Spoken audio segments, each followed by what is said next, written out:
Numbness was a mercy I hadn't appreciated until it started to fade.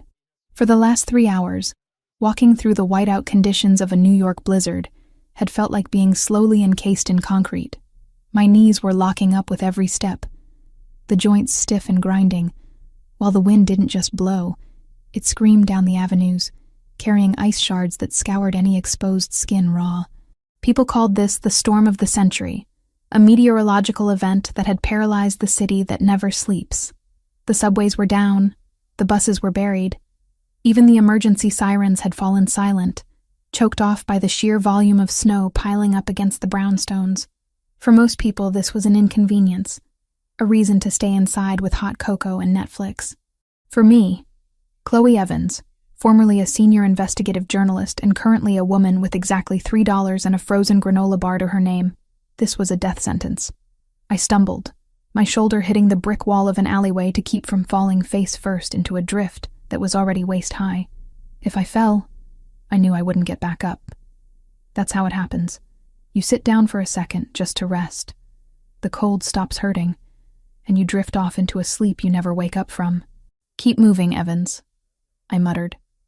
But the words were snatched away by the gale before I could even hear them.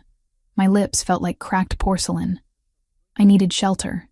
The homeless shelters were at capacity 3 days ago when the temperature first dropped. The subway grates, usually a source of steam and warmth, were capped with ice or guarded by police trying to clear the streets. I was 26 years old. I had a degree from Columbia. I had broken stories that sent corrupt senators to prison, and I was going to die frozen to death behind a dumpster in Tribeca because I had looked too closely at the Albanian mob. That was when I saw it. It was a beast of a machine, a matte black SUV idling at the mouth of the alley. The exhaust pipe puffed out steady, rhythmic clouds of white smoke that dissipated into the blizzard. It looked like a monolith against the swirling white chaos. The engine was running. I froze, pressing myself deeper into the shadows of the brickwork. Instincts honed by years of chasing leads in dangerous places flared to life. A car like that, idling in a place like this, didn't belong to a soccer mom. It screamed power. It screamed danger. The tint on the windows was so dark it looked like Vantablack, absorbing the scant light from the street lamps. But then the wind shifted, hitting me with a fresh assault of sub-zero air that cut right through my threadbare coat. A coat that had been stylish 2 months ago, but was woefully inadequate for the apocalypse happening around me. My body convulsed, a violent shiver that rattled my teeth so hard I thought they might crack. I looked at the car again. The heat coming from that engine block distorted the air around the grille. It was a choice between a probable bullet and a definite freezing death. I chose the probability. I forced my legs to move, wading through the snow. My boots were soaked through, my toes long past the point of pain, existing only as heavy, useless weights at the end of my feet. I approached the rear passenger side, keeping low, praying the driver was distracted by his phone or the storm. I reached into the deep pocket of my coat. My fingers were stiff, clumsy claws, but they found the thin, flat strip of metal I'd been carrying since I lost the apartment. It was a lock shim, a tool of the trade I'd picked up from a source named Ricky the Rat, back when I was investigating chop shops in Queens. I had never used it to steal, only to verify how easy it was for a story. Now, it was my key to survival. I reached the door handle. Please let it be unlocked. Please just be a rich idiot who doesn't think anyone is out in this weather. I tried the handle. Locked. Of course. I bit back a sob of frustration. I pressed the shim between the window and the weather stripping. My hands were shaking so bad I almost dropped it. If I dropped it in this snow, it was gone forever. I bit the inside of my cheek, using the sharp pain to focus my mind. Slide, hook, pull. Ricky's voice echoed in my head. Slide. The metal went in. Hook. I felt the mechanism. Pull. There was a dull thunk inside the door panel. I tried the handle again. It gave way. The door swung open, and the sensation that hit me nearly brought me to my knees. Warmth. Glorious, thick, expensive warmth. It smelled of conditioned leather and cedar wood. It smelled like safety. I didn't look to see if anyone was in the front. I didn't care. If they shot me, at least I'd be warm when I bled out. I scrambled inside, dragging my soaked boots onto the plush floor mats, and pulled the door shut. The silence was instant. The howling wind was cut off as if a guillotine had dropped on the world. The interior was spacious, the leather seat soft and supple. I collapsed onto the floorboard behind the driver's seat, curling into the tightest ball my skeletal frame could manage. I shoved my hands into my armpits, trying to preserve what little core heat I had left. The vibration of the engine hummed through the chassis, vibrating against my spine. It was the most beautiful thing I had ever felt. "Just 5 minutes," I whispered to the darkness of the cabin. "Just warm up enough to feel my hands. Then I'll leave." But the heat was a narcotic. As the blood began to flow back into my extremities, it brought a stinging, burning agony that paradoxically made me feel heavy and drowsy. My brain, starved of oxygen and warmth for too long, began to shut down the non-essential systems. The fear of being discovered, the terror of the Albanians finding me, the shame of breaking into a stranger's car, it all receded behind a thick gray fog. I didn't hear the driver get in. I didn't feel the car move. The last thing I registered was the smell of cedarwood and the rhythmic hum of the engine, before the blackness took me completely. Waking up was violent. It wasn't a slow drift into consciousness. It was a jarring snap, like a rubber band hitting bare skin. My eyes flew open, but my brain couldn't process the data. I wasn't moving. The engine hum was gone. The air was still warm, but different. It smelled of oil, polished concrete, and that sterile ozone scent of high-end electronics. I was still curled up on the floor of the SUV. My muscles had seized up in the cold, and now, locked in this fetal position, uncurling felt like breaking dry twigs. I groaned, a low, guttural sound that scratched my parched throat. I pushed myself up, my hand sinking into the thick carpet of the floor mat. Where was I? I blinked, trying to clear the grit from my eyes. I looked out the tinted window. I wasn't in an alley anymore. I was in a garage, but calling it a garage was an insult. It was a hangar. The floor was polished gray epoxy, gleaming under recessed lighting that cast no shadows. To my left, a sleek silver Aston Martin. To my right, a vintage Mustang that looked like it had rolled off the assembly line yesterday. In the distance, a workbench that looked more like a surgical prep station than a place to fix engines. Panic, cold and sharp, pierced through the lingering lethargy of sleep. I had passed out. The car had moved. I had been inadvertently kidnapped. I scrambled for the door handle, my heart hammering a frantic rhythm against my ribs. I shoved the door open and practically fell out onto the concrete floor, my legs tangled in the heavy fabric of my coat. I scrambled backward, crab-walking away from the vehicle, my breath coming in short, terrified gasps. I wouldn't run if I were you. The perimeter sensors are set to silent alarm. You make it 5 feet past the lifts, and the automated shutters seal the room. The voice came from everywhere and nowhere, bouncing off the hard surfaces of the massive room. It was deep, calm, and utterly devoid of emotion. It was the voice of a man who didn't need to shout to be obeyed. I froze, scanning the room. He stepped out from behind a concrete pillar near the elevator bank. Nicholas Versiani. I stopped breathing. I didn't need to ask who he was. I had a file on him 3 inches thick back in my burned-out apartment. 32 years old, head of the Versiani crime family. Ivy League educated, ruthless, and famously elusive. The tabloids called him the Prince of New York. But the police reports I'd read called him a ghost. He was wearing a charcoal 3-piece suit that fit his broad shoulders with architectural precision, the vest buttoned tight over a white dress shirt. No tie. The top button was undone, revealing a glimpse of tanned skin. He was tall, easily over 6'2", moving with a predatory grace that made the vast space of the garage feel suddenly claustrophobic. But it was his face that held me. He didn't have the scars or the broken nose of a street brawler. He was terrifyingly handsome, with sharp cheekbones and a jawline that could cut glass. His hair was dark, swept back with disciplined order. And his eyes, dark brown, almost black, were fixed on me with the intensity of a laser sight. And in his right hand, held loosely by his side but ready to snap up in a millisecond, was a matte black Sig Sauer P226. I didn't mean to... My voice cracked, a pathetic, raspy whisper. He raised the gun. He didn't aim it at my head, but at my center mass. A professional. Stand up. I scrambled to my feet, swaying slightly. My boots were still damp, leaving ugly wet prints on his pristine floor. I felt small, dirty, and incredibly vulnerable in my oversized, grime-streaked coat. Hands where I can see them, he commanded. He walked closer, stopping 10 feet away, close enough to not miss, far enough that I couldn't lunge. You have 10 seconds to tell me who sent you. If you lie, I shoot you in the kneecap. If you stay silent, I shoot you in the other one. Start. No one, I said, my voice gaining a fraction of strength. I broke in for warmth. I didn't know the car would move. Lie, he said simply. The barrel of the gun dipped slightly. You used a shim to bypass the lock on a reinforced armored vehicle in under 20 seconds. You hid in the blind spot of the rearview mirror. You're a professional. I'm a journalist, I blurted out.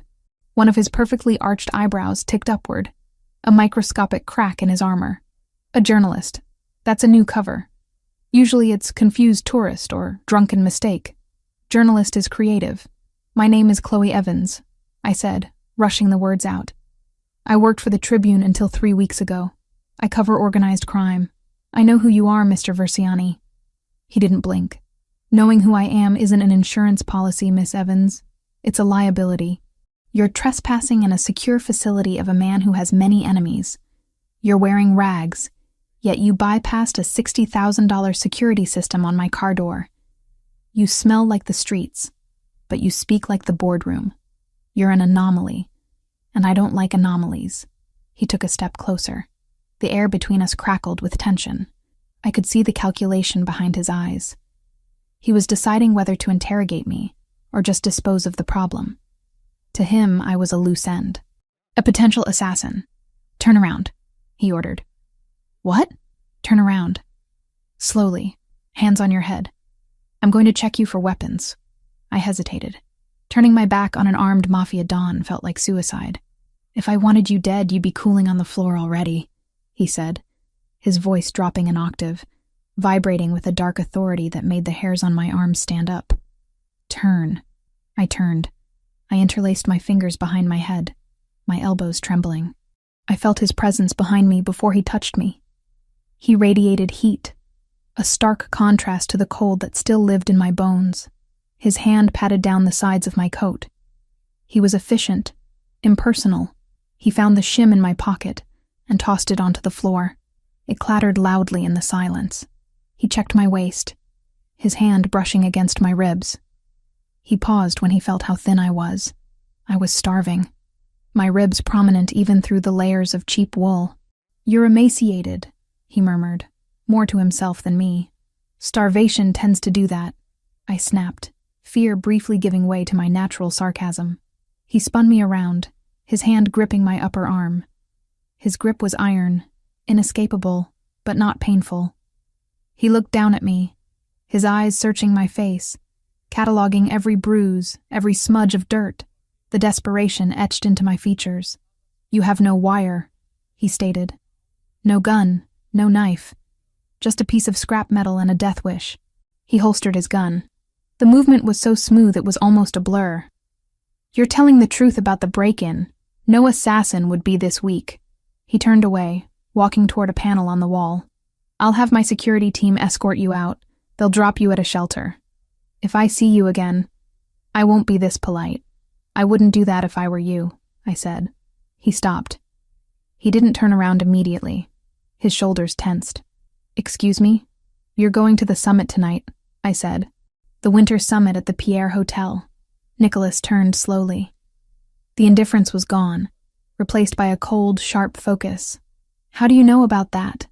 I know the 5 families are meeting to discuss the port allocation, I continued, my heart thumping against my ribs like a trapped bird. This was it. The gamble. And I know that the Albanian syndicate has bought someone in your inner circle. They aren't just planning to disrupt the meeting, Mr. Verciani. They're planning a massacre. He walked back to me, closing the distance until he was looming over me. The scent of him, sandalwood, gunpowder, and crisp, cold air, filled my senses. "Who?" he demanded. "I can't give you a name yet," I said, holding his gaze. It took every ounce of willpower I had not to look away from those abyss-like eyes. "But I have the proof. Encrypted proof. Where is it?" "Safe," I lied. It wasn't safe. It was in a locker that I hadn't paid for in a month, and the contents were likely to be tossed any day. But he didn't need to know that. "If you throw me out into that snow, or if your security team hands me over to the cops, that proof disappears. And tonight, you walk into a trap blind." He studied me. For a long, agonizing minute, the only sound in the garage was the ventilation system humming overhead. He was dissecting me, looking for the lie, weighing the risk. I saw his gaze drift to my hands, which were blue-tinged and shaking, then to my eyes, which I forced to remain steady. "You're blackmailing me," he said softly. "In my own house, while looking like you're about to collapse from hypothermia." "I'm negotiating," I corrected him. "I was an investigative journalist, Nicholas. I uncovered the corruption in the sanitation department last year. I know how to find things people want hidden. The Albanians burned down my apartment. They got me fired. They put me on the street. I want them dead just as much as you do." He tilted his head slightly. "You want revenge. I want my life back. And right now, you are the only person powerful enough to survive what's coming." He stepped back, running a hand through his dark hair. He seemed to come to a decision. He pressed a button on his watch. "Marco." He spoke into a small microphone on his wrist. My blood froze. Marco, the name I had seen in the encrypted logs. The man I suspected. "Yes, boss?" The voice crackled through the device. "Cancel the security sweep of the garage. I'm handling a mechanical issue. Prepare the guest wing, the East Suite." "Guest wing? Are we expecting company?" "We have an asset that needs debriefing." "And Marco?" "Yeah? Make sure the perimeter is sealed tight. No one in or out." "Understood." Nicholas lowered his wrist and looked at me. "You have my attention, Miss Evans. But know this. You are not a guest. You are not a charity case. You are an asset. As long as you are useful, you are safe. The moment you stop being useful..." He didn't finish the sentence. He didn't have to. "I can walk," I said, trying to step forward as he gestured toward the elevator. My legs, however, disagreed. The adrenaline that had sustained me during the confrontation evaporated, leaving behind the crushing weight of exhaustion and malnutrition. My knees buckled. The concrete floor rushed up to meet me. I braced for the impact, but it never came. Strong arms caught me before I hit the ground. Nicholas had moved with supernatural speed. One arm hooked around my waist, the other under my knees, scooping me up as if I weighed nothing. "Put me down," I mumbled, though my head was spinning so fast the room was a blur. "I can walk. You can barely stand," he said flatly. He didn't sound concerned, just factual. He turned and carried me toward the elevator. I was pressed against his chest. I could feel the hardness of his muscles beneath the fine wool of his suit. I could hear the steady, slow beat of his heart. It was infuriating. I was a strong, independent woman who had stared down corrupt politicians, and now I was being carried like a child by the head of the Mafia. But as the elevator doors slid open and he stepped inside, the warmth of his body seeping into my frozen frame, I couldn't fight the wave of relief that crashed over me. I wasn't in the snow. I wasn't alone. He looked down at me, his face unreadable. "You said you have proof." "I do," I whispered, fighting to keep my eyes open. "Good," he said. The elevator began to rise. "Because if you're lying, the snow will be the least of your problems." He shifted his grip slightly, pulling me closer to his chest to fit through the doors. For a split second, his chin brushed against my forehead. The contact sent a jolt through me that had nothing to do with the cold. "I'm keeping you now," he murmured, the words low and vibrating through his chest against my ear. "What?" I asked, unsure if I had heard him correctly through the haze of exhaustion. "Until I verify your intel," he said, his voice returning to its professional, cold tenor. "You belong to the family. No one touches you. No one speaks to you. You are mine to deal with." The elevator chimed. The doors opened to a hallway that looked more like a museum than a home. I had survived the blizzard. I had survived the break-in. But as Nicholas Versiani carried me into the heart of his fortress, I realized the real danger was just beginning. I had traded the indifference of nature for the focused attention of a predator, and God help me, I felt safer in his arms than I had felt in 3 years. "Don't get comfortable, Evans," he said, stepping into the corridor. "I never do," I replied, and let the darkness take me again. The elevator ascent was smooth, a seamless glide that defied gravity, but my stomach still lurched with every floor we passed. Being held against Nicholas Versiani's chest was a study in contrasts. The expensive wool of his suit scratched softly against my frozen cheek, while the heat radiating from him felt like a furnace against a block of ice. I tried to hold myself stiff, to maintain some shred of dignity, but my body betrayed me.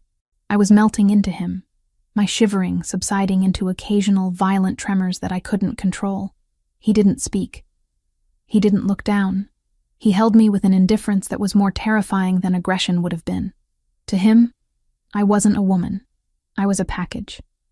Volatile cargo that he hadn't decided whether to store or incinerate. The doors slid open with a soft chime that sounded too loud in the silence.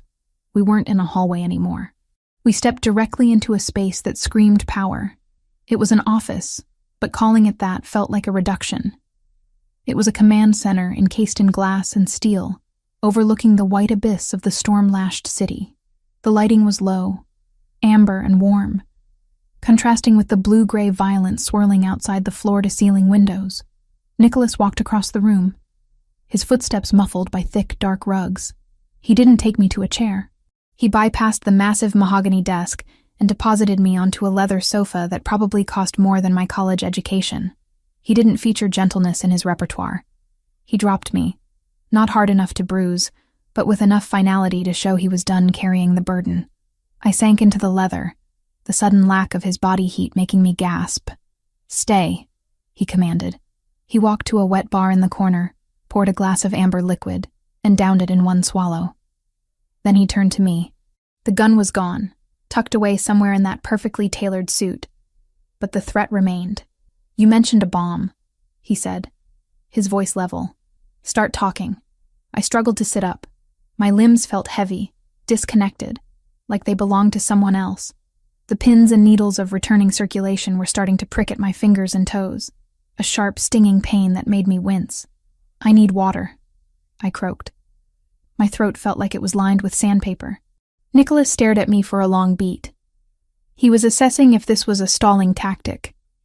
Apparently deciding it wasn't, he poured a glass of water from a crystal carafe and brought it over. He didn't hand it to me. He placed it on the low table in front of me, forcing me to reach for it. A test of motor function. My hands shook violently as I grasped the glass. Water sloshed over the rim, cold against my fingers. I managed to bring it to my lips, drinking greedily. The cool liquid hit my empty stomach like a stone, but it cleared the fog in my head just enough to think. "The bomb," he repeated. He leaned against the edge of his desk, crossing his arms.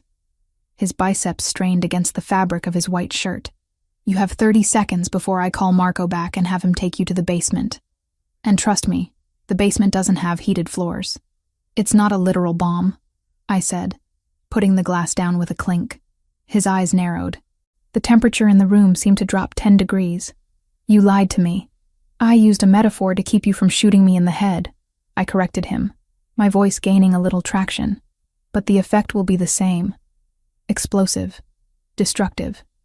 And you won't see it coming until the shrapnel is already tearing your empire apart." He moved. Fast. One moment he was leaning against the desk. The next he was towering over me, his hands planted on the back of the sofa, boxing me in. "I don't like riddles, Miss Evans. And I don't like liars. Give me one reason why I shouldn't throw you back out into the snow right now." "Because I know who the traitor is," I said, locking eyes with him. It took everything I had not to flinch. His eyes were dark voids, intelligent and merciless. And I know that tonight, at the Winter Summit, the Albanian syndicate isn't just planning to disrupt negotiations. They're planning a decapitation strike. They're going to kill the heads of the 5 families. All of them. Starting with you." Nicholas didn't recoil. He didn't gasp. He went perfectly still. It was the stillness of a predator recognizing a scent on the wind. He stood up slowly and walked around his desk. He tapped the surface of a sleek computer monitor, the screen flaring to life. "Chloe Evans?" He read aloud as he typed. "Investigative journalist for the Tribune, specialized in organized crime corruption. Last byline 3 weeks ago, fired for unethical conduct and fabrication of sources." He looked up at me, a cruel smirk playing on his lips. "Fabrication of sources. That's not a glowing recommendation for your credibility." "I didn't fabricate anything," I snapped, anger momentarily overriding my fear. "I found a ledger, a dual bookkeeping system that linked the sanitation department's sudden budget surplus to money laundering for the Albanians. My editor refused to run it, said I needed more proof. 2 days later, my apartment caught fire. The fire marshal called it faulty wiring. The next day, the Tribune fired me for a story I never even submitted. The Albanians have reach, Mr. Versiani. You know that better than anyone." Nicholas watched me, his fingers drumming a silent rhythm on the desk. He was weighing my words against his instincts. He knew how the game was played. He knew that unethical conduct was often corporate code for ask the wrong questions. "You said you have a drive," he said. "I do. Where is it? Is it on you?" "If it were on me, your security pat-down would have found it," I pointed out. "It's safe. Off-site." "Where?" I hesitated. This was my only leverage. The moment I told him, I became expendable. But if I didn't tell him, I was useless. I had to thread the needle. "It's in a locker," I said carefully. "Grand Central Station. I paid for 2 months in cash before my accounts were frozen." "Locker number?" "I'm not telling you that." Nicholas laughed. It wasn't a joyful sound. It was dry, sharp, and terrifying. "You think you're in a position to negotiate? You are a trespasser in my home, a homeless woman with a wild story and no resources. I could have my men strip search you, drug you, or beat the location out of you in 10 minutes. "You could," I agreed, forcing my spine to straighten against the leather. "But you won't. Enlighten me. Why won't I?" "Because you're not sloppy," I said. "Torture is messy.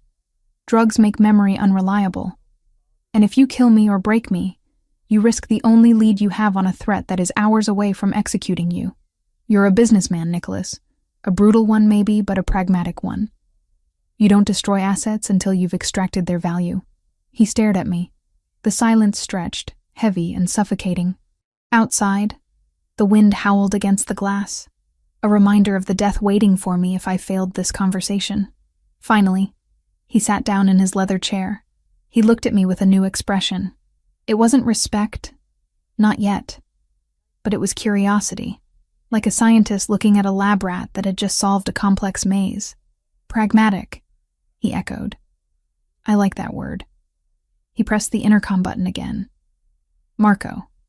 Boss, bring food. Something hot. Soup, bread, protein, and bring a medical kit." "Medical kit? Is the girl hurt?" "She's freezing to death. Just bring it." He cut the connection and looked back at me. "The drive is in a locker at Grand Central. You have the key?" "It's a combination lock," I lied. It was actually a digital code I had memorized, but a key could be taken. A combination had to be given, and I'm the only one who knows it. "Of course you are." He leaned back, steepled his fingers. "So, here is the situation, Chloe. You claim to have evidence of a traitor in my inner circle. You claim the Albanians are planning a hit tonight. You want protection. I want immunity," I said. "I want a safe place to sleep. I want a hot shower. And when this is over, I want enough cash to leave the city and start over somewhere where the name Verciani doesn't mean anything." He tilted his head. "You want to run. I want to live. There's a difference." "Fair enough." He stood up and walked toward me again. "But trust is a currency I don't give away for free. Until I have that drive in my hand, and until I verify what's on it, you are in limbo." "Limbo is better than hell," I murmured, looking at my hands. They were still dirty, the nails broken, the skin red and raw. The doors to the office opened. A man walked in. "Marco." I stiffened, He was older than Nicholas, broader, with a face that looked like it had been chiseled out of granite. He carried a silver tray with a steaming bowl and a plate of bread. "Put it there." Nicholas gestured to the table in front of me. Marco set the tray down. He looked at me with open disdain. To him, I was street trash staining the furniture. He didn't know I suspected him. He didn't know I had seen his name in the encrypted logs the accountant had left behind. Meeting with Monsieur Versiani, 22-1. I kept my face neutral. If I showed fear or recognition, he might realize I knew. And if the traitor realized I knew, he would kill me before Nicholas could verify anything. "Anything else, boss?" Marco asked, turning his back to me. "No. Get the car ready. We leave for the summit in 2 hours. The weather isn't letting up, so take the heavy armored unit." "The summit hasn't been canceled?" Marco asked, a flicker of surprise in his tone. "The roads are a disaster. The commission doesn't care about snow, Marco. Unless you want the Russos to think we're weak, we show up." "Understood." Marco nodded and left, casting one last suspicious glance at me before the doors slid shut. As soon as he was gone, I reached for the spoon. My hand was shaking so bad I could barely hold it. "Slowly," Nicholas said. He was watching me again. "If you eat too fast after starving, you'll throw it up. And I don't want vomit on my rug." I glared at him, but he was right. I forced myself to take small sips of the soup. It was tomato basil, rich and creamy. It tasted like salvation. The warmth spread through my chest, chasing away the deep chill that had settled in my marrow. I ate the bread, tearing it into small pieces. Nicholas didn't move. He stood there, watching me eat, like a guard dog. Or a jailer. "Why didn't you just steal the car?" he asked suddenly. I paused, spoon halfway to my mouth. "What? You had the door open. The keys were in the ignition. It's a push to start. The fob was in the console. You could have driven away. Sold it to a chop shop for 50 grand. Why didn't you?" "I don't know how to drive an SUV that size in a blizzard," I said honestly. "And I didn't want to steal. I'm not a thief, Mr. Versiani. I'm a desperate woman. But I still have lines I won't cross unless I have to. You broke into my property. Trespassing is a misdemeanor. Grand theft auto is a felony. I try to keep my criminal record light." For the first time, a flicker of amusement crossed his face. It was gone instantly, but I saw it. "You have a strange moral compass, Chloe. It's the only thing I have left." I finished the soup. The energy was returning to my body, but with it came the exhaustion. My adrenaline was crashing. My eyelids felt heavy. "The drive," Nicholas said, bringing us back to business. "How do we get it?" "We don't," I said. "Not in this weather. The station will be on lockdown. And if the Albanians are watching me, which they are, they'll be watching the transit hubs. So we wait. We wait for the storm to break, or for you to give me a secure way to retrieve it." Nicholas walked to the window, looking out at the whiteout. "I don't have time to wait. The summit is tonight. If there is a hit planned, I need to know the details now. I told you the target. You. The heads of the families. That's vague. I need names. I need logistics. Who is the shooter? How are they getting past security? Who let them in? I can give you the how," I said. "But to prove the who, I need the drive. It has the bank transfers, the communication logs. It links your insider to the Albanian payroll." He turned back to me. "My insider. Yes, you're very confident that one of my men turned. Loyalty is expensive, Nicholas, and everyone has a price. The Albanians are offering a lot of money for your head." He walked over to me, stopping just inches from my knees. He reached out and tilted my chin up with his forefinger. His skin was warm, his touch electric. I stopped breathing. "If you are playing me," he said, his voice dropping to a whisper that was more terrifying than a shout. "If this is a distraction, or a trap, there is no hole deep enough on this earth for you to hide in. I will find you, and I will make you wish the cold had taken you. I'm not playing you," I whispered back. My heart was pounding so hard I felt dizzy. "I'm betting my life on you. Don't make me regret it." He stared into my eyes for a long moment, searching for deceit. Then, abruptly, he let go of my chin and straightened up. There's a bathroom through that door. He pointed to a concealed panel in the wall. There are clean clothes in the cabinet. They belong to my sister. She leaves things here when she visits. They should fit you. Shower, change, burn those rags you're wearing. And then? And then you sit here and you wait. You don't touch the computer. You don't touch the phone. You don't go near the windows. You're leaving me here alone? No. I'm leaving you here guarded. My men will be outside the door. But the summit? I'm going to the summit, he said, adjusting his cuffs. I can't show fear. If I don't go, the Albanians win without firing a shot. But I'll go prepared. Nicholas, I said, using his name without thinking. If the traitor is who I think it is, he'll be there, right next to you. He paused at the door. Then I suggest you pray I survive, Chloe. Because if I die tonight, the men who come to clean this office won't be as patient as I am. He punched a code into the keypad by the door. A heavy locking mechanism engaged with a distinct metallic clank. He looked back at me one last time. The expression on his face was possessive, dark, and utterly resolute. Until I verify this drive, you don't leave this room, he said. You broke into my car to survive? Fine. You got what you wanted. You have shelter, you have food, and you have me. He stepped out, the glass doors sliding shut and locking automatically. I'm keeping you now, he said through the glass, his voice muffled but clear. The heavy privacy shades descended over the glass walls, sealing me in. I was alone. I was warm.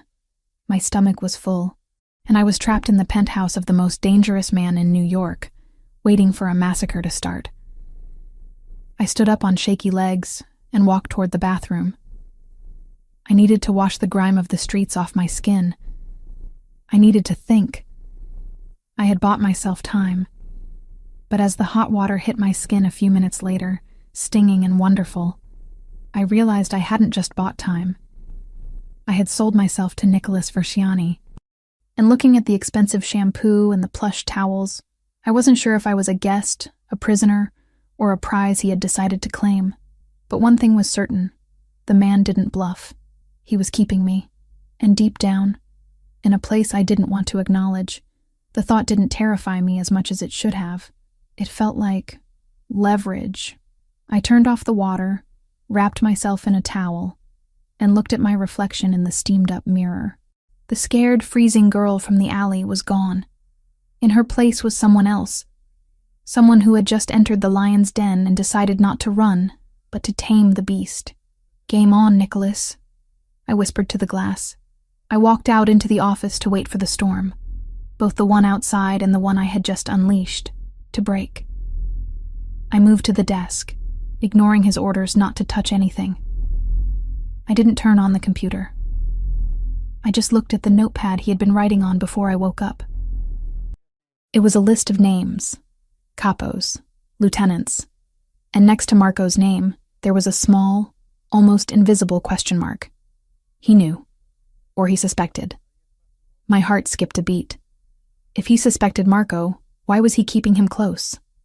Strategy. Keep your friends close, and your enemies closer. Nicholas Versiani was smarter than I thought, and that made him infinitely more dangerous.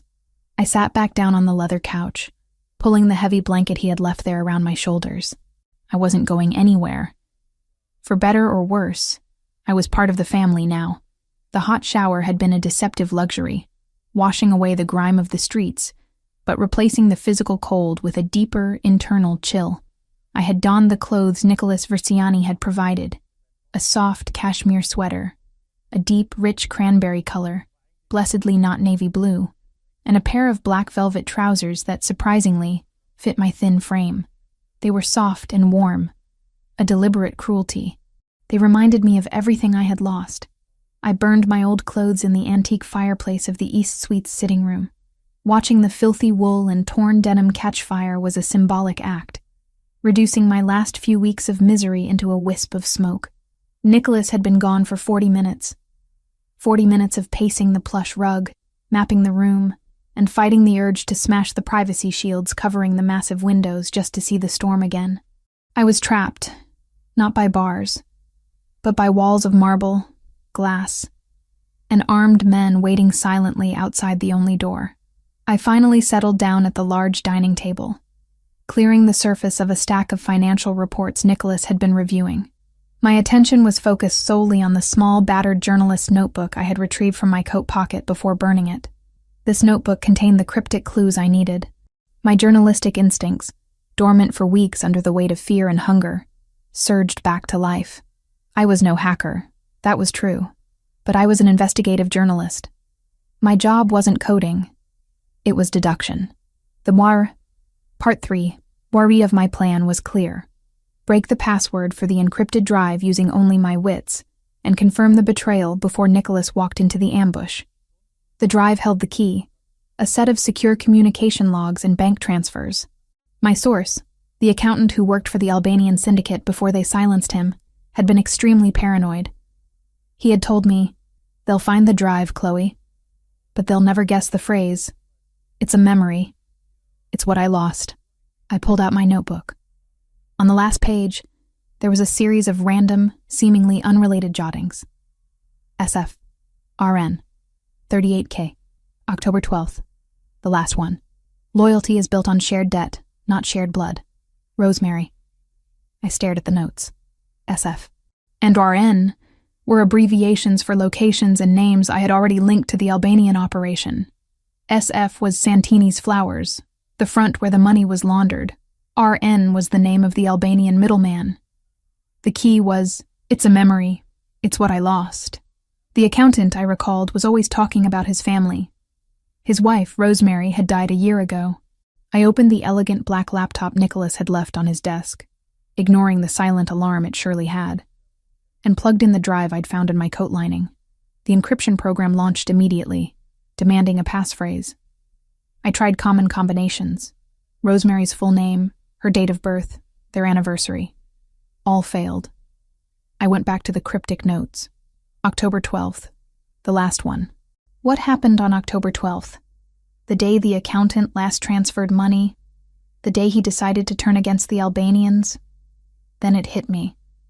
The accountant had been a devout Catholic. October 12th was the anniversary of his wife's death. But what if the last one wasn't about the wife? What if it was about the money?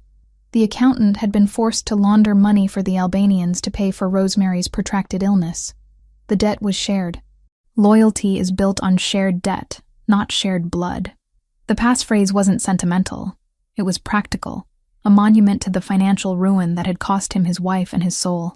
I thought about the money. 38K, the final medical bill. The sum he had to pay before the Albanians released his debt, but too late to save her. I typed carefully, my fingers hovering over the keys. Rosemary 38. Key. Access granted. A rush of adrenaline washed over me, stronger than any hot cocoa. I had done it. My deduction, my memory of the case details, had won against a powerful encryption. The screen flooded with data, thousands of lines of code, transfer receipts, and, most importantly, secure server communication logs. I ignored the numbers, focusing on the names and dates. I quickly cross-referenced the Albanina communications with the Versiani internal log structures. And there it was, glaringly obvious. A series of encrypted messages detailing the location of the Winter Summit and the names of key Versiani personnel, all forwarded from an internal server to an unknown, untraceable Albanian address. The sender's IP was masked, but the account login wasn't. It belonged to the user, M. Vike, Marco Versiani, Nicholas's cousin and consigliere. The blood ran cold in my veins. The man who had been in this very room just 40 minutes ago, the man who had looked at me with such contempt, was the viper in Nicholas's nest. I hadn't just suspected him. I had the proof. The logs detailed the final plan. The assassins would be disguised as catering staff. They would use the confusion of the sudden blizzard, which had, thankfully, begun to abate, allowing the summit to proceed, to breach the security perimeter, knowing the usual routes would be slower due to the weather. The attack was scheduled for 8 p.m. I glanced at the antique clock on the mantelpiece. 7:30 p.m. 30 minutes. Nicholas had left. He was driving straight into the trap, escorted by the very man who was feeding the target information to the enemy. Panic threatened to overwhelm me. I couldn't just sit here and wait. My utility was about to expire, and if Nicholas died, Marco would ensure I was eliminated as a liability, proving I was right. I wasn't just saving Nicholas. I was saving myself. I needed to get out of the office. I quickly copied the 3 most damning files: the final transfer receipt to an Albanian shell company, the user log of MVC, and the architectural blueprint of the summit ballroom with the attack zones marked, onto a small, easily concealable USB drive. I ejected the original drive and slammed the laptop shut. I ran to the concealed door leading to the bathroom, which led, I knew, to the back stairs. I tried the handle. Locked. I was sealed in. "Guard," I shouted, banging on the heavy wood. "I need to speak to Nicholas Verciani, now. It's urgent." Silence. Then, a voice through the speaker grill next to the door. Mr. Verciani left explicit instructions. "No interruptions, Miss Evans. He's in danger. You have to let me out. Marco is a traitor. The Albanian hit is set for 8 o'clock. More silence. Then a low chuckle. "You've been reading too many of those files, miss. Marco is the boss's right hand. Everything is under control." He would still log the disturbance. Protocol demanded every wild accusation be written down. But his tone made it clear he heard noise, not a real threat. They wouldn't believe me. The idea of the consigliere turning against the family was unthinkable to loyal soldiers. I had to get to a phone, a radio, anything. My eyes scanned the office. The windows were privacy shielded, but they were still windows. There was no direct phone line, only Nicholas's secure satellite connection device, which required a voice command I didn't know. My gaze landed on the desk. Nicholas had left behind his personal comms device, a small military-grade satellite radio unit. It was locked with a fingerprint scanner. I returned to the bathroom. I looked at the mirror, then at the used towel I had dried my hair with. An idea, desperate and insane, formed in my mind. I returned to the desk, grabbed the glass of water Nicholas had given me, and splashed a generous amount onto the silk fabric of the towel. I then took the towel and wiped the surface of the scanner, the exact spot where Nicholas's thumb would rest when activating it. It wasn't enough. The residual moisture wasn't enough to trick a biometric scanner. I needed a fresh sample. I remembered how intimately he had held me in the garage. His fingers had pressed against my arm, my chin. I had leaned against his chest. I searched the area where he had been standing, leaning against the desk. Nothing. Then I saw it. The coffee table where he had downed his drink. The rim of the crystal glass held a faint smudge of condensation, and a minuscule transfer of oils from his lips. I carefully used the wet corner of the towel to lift the invisible residue from the glass. I then pressed the damp, residue-laden patch of towel to the fingerprint scanner. The screen flashed. Green. Access granted. My breath hitched. I had 10 minutes until 8 p.m. I didn't know the command codes, but I knew the number I needed to call. The hotel where the summit was taking place. I rapidly dialed the first emergency number I could think of. The number for the hotel's front desk, which I had memorized during my initial investigation. The line rang once, twice. Finally, a flustered voice answered. "Pierre Hotel. How may I direct your call? We are experiencing heavy delays due to the blizzard." "This is not a drill. This is an emergency for the Verciani party," I barked, adopting the commanding clipped tone I used when chasing exclusive comments. "I am Verciani Intelligence. You need to get a message to Nicholas Verciani immediately. Tell him. The targets are compromised. The waiters are armed. Marco is the wire. Say that exact phrase. Now." "Ma'am, I don't..." "You have 30 seconds to save the lives of the most powerful men in this city. If you don't send that message, they will all die in a mass shooting. Now, before 8 p.m. I slammed the phone down. I had done what I could. The information was delivered. It was frantic, unverified by official channels, and likely to be dismissed as the rantings of a madwoman. But the specificity of the information, waiters are armed, Marco is the wire, might be just enough to make Nicholas pause. I backed away from the desk, hands clasped over my mouth. I had crossed a major line. I hadn't just used his resources. I had put myself directly in the line of fire for the man I knew was the enemy. Suddenly, the security lights in the corridor outside the office flashed red. The alarm system went off. Not a siren, but a deep, throbbing vibration through the floor. The guards had figured out how I accessed the comms. The door panel flashed red. A deep male voice boomed through the speaker, no longer amused. "Miss Evans, step away from the desk. We are coming in." I looked wildly around the room. I had the drive with the evidence. I couldn't let them take it. I ran to the wall safe hidden behind a painting. I didn't know the combination, but I shoved the USB drive deep into the pocket of the cranberry sweater. I then ripped out the hard drive from the laptop, just in case, and threw it into the fireplace, covering it quickly with a pile of charred paper from my old clothes. If they searched, they might find the USB, but they wouldn't find the main drive. The metallic clank of the lock mechanism on the door disengaging sounded like a death knell. I stood in the center of the office, bracing myself. I was no longer a negotiation asset. I was a hostile agent. The doors slid open. 2 huge men in black tactical gear burst in, weapons raised. "Hands up! On your knees now!" one of them shouted. I raised my hands, my green eyes fixed on the door, praying I had done enough to save the one man who had given me sanctuary, even if that sanctuary was only a cage. The weight of the tiny USB drive in my pocket felt heavier than any gun. I knew that Nicholas Versiani was walking into a war zone, and I was about to start one right here in his penthouse. The clock was ticking toward 8 p.m., and I was unarmed, facing his most loyal men, knowing their boss's most loyal man was the one who was about to betray him. I went down to my knees as commanded. My blood was singing. The fear was still there, but beneath it, a current of fierce, journalistic satisfaction. I had broken the story. Now I just had to survive the consequences. The tactical team was comprised of 2 men, both massive, both radiating the silent threat of highly trained operatives. I remained on my knees, hands raised, the cold steel of a Sig Sauer P320 aimed steadily at my chest. The leader, a man with the impassive face of a seasoned soldier, approached slowly. "Miss Evans," the leader said, his voice flat, professional. "You are coming with us. Mr. Versiani will deal with the unauthorized communication access when he returns." "And when he returns, he'll be dead," I countered, not moving. My voice was calm, a stark contrast to the frantic drumbeat of my pulse. I knew exactly what they were thinking. A delusional, half-starved woman tried to play hero.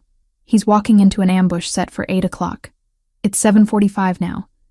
Every second you waste arresting me is a second off his life. Marco is with him. He is the consigliere. The arrangement is secure. Marco Versiani is the wire, I stated, using the exact blunt phrasing I had used on the comms. I looked directly into the guard's eyes. "I know it's impossible for you to believe, but I have the visual evidence. I saw the surveillance photographs of the hit team on the drive. They aren't just pictures. They're faces. I know exactly what they look like, and I know where they'll be positioned." I took a calculated risk, dropping my hands slightly and pointing to the breast pocket of the cranberry sweater. "The files are on a drive in this pocket, but even better, I have the faces memorized. They are disguised as catering staff. If you send me to the basement, Nicholas walks into a room where every waiter is an executioner, and he has no idea which smiling face is holding the gun." The guard hesitated.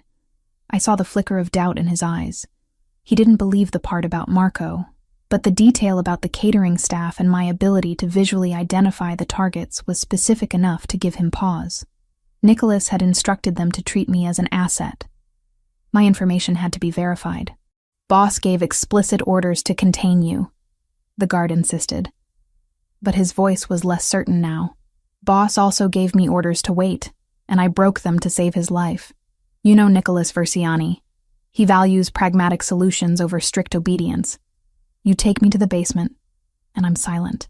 You take me to the hotel, and I might be able to save his life." I tilted my head. "It's a 5-minute drive. Take the risk." The guard exchanged a look with his partner.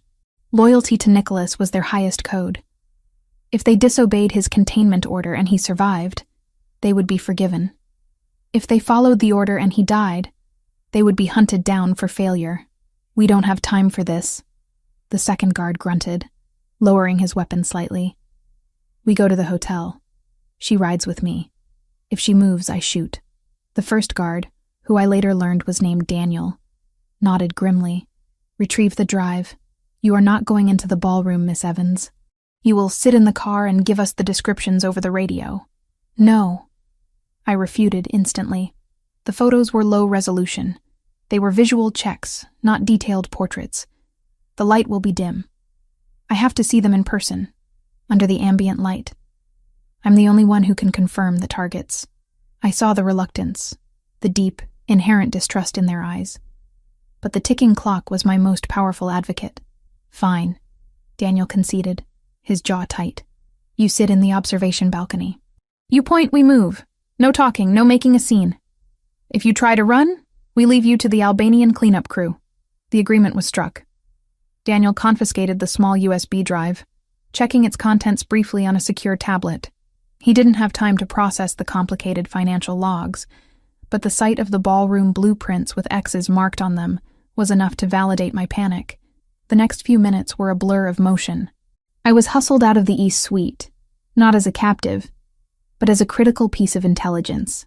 We took the service elevator down to the sub-basement where the tactical vehicles were kept, a different fleet from the one in the main garage. The car we entered was a heavy, military-grade armored sedan, built to survive an IED. Not just a blizzard. The drive was terrifying. The blizzard had left the road slick with black ice, but the driver didn't slow down. He wove through the deserted streets of Manhattan like a missile, the sheer weight of the vehicle providing just enough traction. I clung to the safety strap, my mind racing. I went over the faces in my head, rehearsing the features. The small crescent-shaped scar on the neck of the first man, the unusual gold earring on the second, the distinctive deep-set eyes of the third. We arrived at the Pierre Hotel just past 7:55 p.m. The entire building looked like a fortress under siege by snow. Despite the weather, there was a skeleton crew of security, Verziani's security, but their efforts were hampered by the extreme cold. We didn't use the main entrance. We went through the loading dock. Daniel's tactical team bypassed the hotel's internal security easily. These were men trained for infiltration, not just guard duty. They moved with silent, efficient precision, dressed in their own tailored tuxedos that concealed their earpieces and the tactical vests beneath. We are taking the service stairs to the mezzanine level. You stay there. You have a clear view of the entire ballroom, Daniel instructed, his voice low. Understood, I confirmed. I had done my part. Now, the execution was up to them. As we reached the corridor leading to the ballroom, Daniel stopped. He turned to me, his hand resting on the hilt of his concealed weapon. The red dress. The boss will see you. Don't react. You are not his date. You are an instrument. I looked down at the cranberry red velvet dress that wasn't even mine. It was a statement piece in this dark corridor. I know my role, Daniel. I'm a warning, not a prize. He nodded, a gesture of grudging respect. And we moved on. We reached the mezzanine balcony, just as the doors to the main ballroom were flung open. The contrast between the cold, sterile service corridor and the scene before me was jarring. The grand ballroom of the Pierre Hotel was a spectacle of wealth. Crystal chandeliers dripped light onto 1,000 faces. The air was thick with the scent of lilies and expensive champagne. Men in flawless tuxedos and women in glittering gowns circulated around round tables covered in pristine white linen. This was the Winter Summit, the gathering of the 5 families, masquerading as a high society event. My eyes snapped past the glittering crowd, ignoring the opulence. I scanned the room with the practiced detachment of a hunter. I was looking for the abnormal, the things that didn't belong. I found Nicholas Verziani almost immediately. He stood at the head table on the raised dais, a central figure in a cluster of older, powerful men. He was speaking with a man whose profile I knew instantly, Marco Verziani, his cousin and consigliere, standing right beside him. Marco looked relaxed, smiling, performing his role as the trusted second-in-command, the viper warming itself in the sun. My attention focused on the catering staff. They were the key. The kitchen doors swung open, and a stream of waiters emerged carrying trays of plated appetizers. They were all young men, dressed identically in crisp white shirts and black bow ties.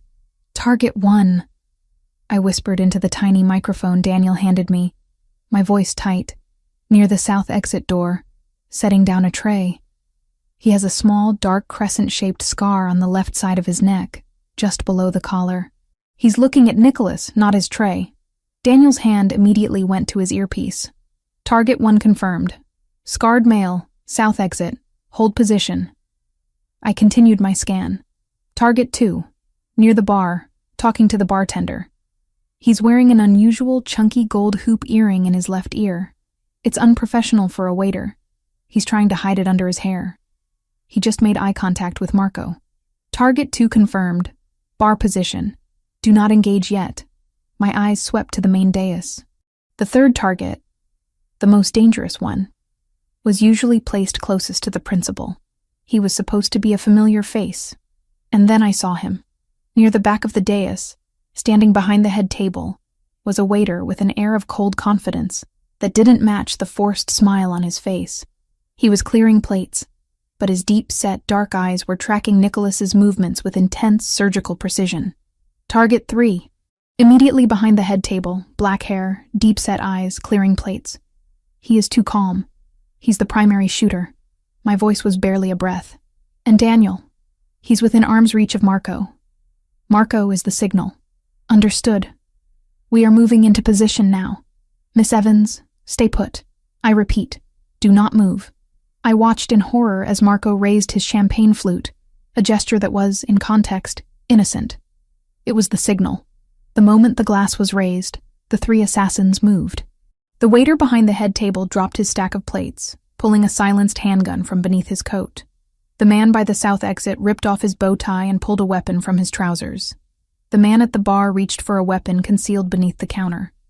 The first shot was a muffled pft, aimed directly at the head of the oldest capo, who was sitting next to Nicholas. Chaos erupted. Nicholas reacted with inhuman speed. He didn't drop to the floor like the others. He shoved the 2 capos nearest him off the dais and simultaneously swept Marco to the ground, using him as a temporary shield. "Waiters are armed!" Nicholas roared, his voice cutting through the panic. But the fight had begun. Daniel's team moved into the ballroom, engaging the targets. I couldn't just watch. My adrenaline was spiking, fueling my need to act. Nicholas was in the middle of the melee, surrounded by targets. My gaze fell on a heavy bronze bust of some historical figure placed on a pedestal near the mezzanine railing. I made a split-second decision that defied Daniel's clear orders. I grabbed the heavy sculpture, struggling with its weight for a moment, and with a grunt, I pushed it over the railing. The bronze bust crashed down onto a large, empty buffet table set in the center of the ballroom, landing with a deafening crack that fractured the marble top. The noise diverted the focus of the nearest assassin, who momentarily looked up at the mezzanine. More importantly, it created a massive visual distraction and a small barrier of shattered marble and bent silver. "Down! Cover!" Nicholas yelled, spotting me on the mezzanine immediately. He didn't look angry. He looked furious and focused. He grabbed the broken section of the marble table and pulled it toward himself and Marco, using it as improvised cover against the crossfire. "Service exit now!" Nicholas shouted to Daniel, who was covering the retreat. Nicholas dragged the stunned and screaming Marco across the floor, using him as a human shield against the remaining fire. The sound of gunfire echoed through the ballroom, punctuated by the shattering of crystal. I ran down the service stairs, heart in my throat, to meet them at the agreed-upon rendezvous point, the kitchen loading bay. I burst into the kitchen just as Nicholas staggered through the door, dragging Marco by the collar. Nicholas was breathing hard, his jacket torn. He released Marco, who scrambled on the floor, seemingly more terrified than hurt. Nicholas looked around, spotted me, and immediately walked toward me. His eyes were blazing. "You!" he growled, grabbing my arm, his fingers digging into my flesh. It wasn't pain I felt, but the sheer force of his rage and relief. "I told you to stay on the mezzanine! I drew their fire! I created cover!" I gasped, pointing to the chaos still spilling from the ballroom doors. "You put yourself in danger." That was my primary extraction route. He was shaking with adrenaline. He scanned me quickly, checking for blood, his fierce eyes taking in the red dress. Just as Daniel and his team rushed into the kitchen, the door leading outside burst open. More Albanian reinforcements, alerted by the gunfire, had managed to break through the blizzard-hampered exterior security perimeter. "They're flanking us," Daniel shouted, firing over Nicholas's head to hold the doorway. Nicholas didn't let go of me. He pulled me close, tucking me tight against his back, his body a solid wall of muscle and anger. He didn't use Marco as a shield anymore. He was protecting me. He pulled a second, smaller gun from an inner pocket, a backup, and began returning fire with smooth, deliberate movements. The kitchen, with its stainless steel surfaces and sharp corners, became a kill zone. I was pressed so tightly against him that I could feel the vibrations of his gunshots through his ribs. I inhaled his scent, expensive cologne mixed with the sharp metallic tang of gunpowder. "Stay with me, Evans. You don't move," he commanded, his voice raw. "I won't!" I shouted back, focusing on the tactical situation, not the terror. Nicholas saw an opportunity. One of the catering delivery vans, a battered white thing, was parked by the loading bay. "Marco, get in the van, now!" Nicholas ordered his cousin, who was still huddled on the floor. Marco scrambled toward the van, still shaken by the close call. "We need the armored unit," Daniel shouted over the noise of the battle. "Too slow, too obvious. We use the van.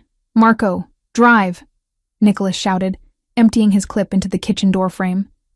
Nicholas pulled me, still pressed against his back, toward the delivery van. He shoved me into the passenger seat, his hand cupping the back of my head protectively as he forced me down. He slid into the driver's seat and immediately started the engine. "Marco, where are you going? We need to go home," Nicholas yelled into his comms. Marco was frozen behind the wheel, staring wide-eyed at the chaos. He was useless. "Get out!" Nicholas roared, shoving Marco out of the driver's seat and into the back of the van. Marco tumbled onto the pile of crates. Nicholas slammed the van into reverse, tires spinning on the slick kitchen floor. The moment the van burst out of the loading dock and into the night, the focus of the remaining Albanian fire shifted from Daniel's team to us. The rear window shattered. Shards of glass rained down over Marco, who screamed in terror. Nicholas slammed the pedal to the floor, steering the battered delivery van through the narrow, snow-covered streets of Midtown. "Are you hit?" he demanded, glancing at me. "No," I replied, breathless. "Just glass."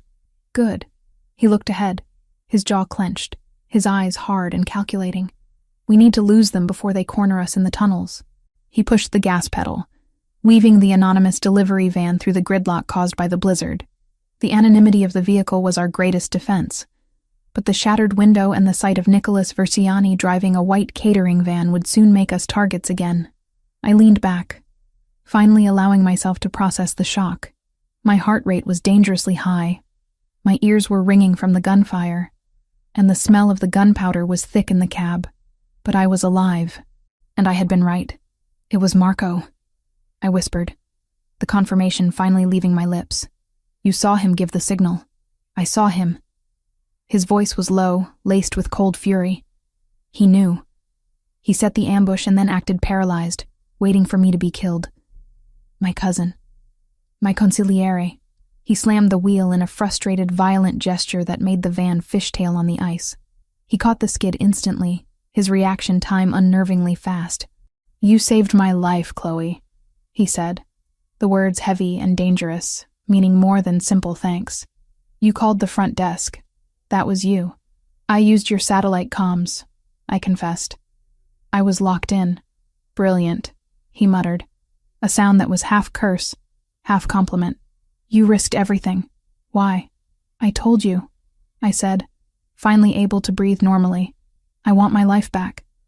And right now, you are my best path to getting it. We are partners in this, Nicholas. You have the power, I have the intelligence. And right now, we are both on the run." "Partners," he echoed, a dark amusement coloring his tone. "Fine. Then let's make a tactical decision.